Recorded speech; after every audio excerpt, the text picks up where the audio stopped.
Welcome to Blizzard Fire. We hope this video helps fire up your solution. In this video, I will explain how to play Blue Ain't Your Color on piano. Start by understanding the song's key, which is often C major or G major. We'll focus on 4 essential chords: C, G, a minor, and F. These form the backbone of Blue Ain't Your Color. Practice transitioning smoothly between them, ensuring each chord change feels natural and fluid. This foundational practice will build your muscle memory and prepare you for the melody. For your left hand, we'll establish a simple yet effective bass pattern. Play the root note of each chord on the first beat, then the fifth of that chord on the third beat. For example, with a C major chord, you'd play C then G. This creates a solid rhythmic foundation, giving the song its characteristic feel.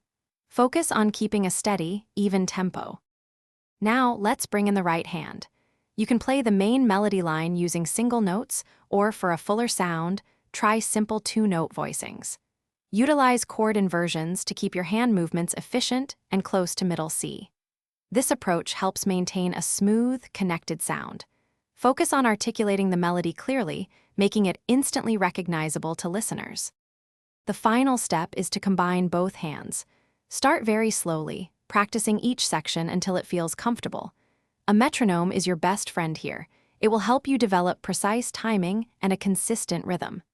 Listen to the original recording frequently to internalize the song's feel, dynamics, and phrasing.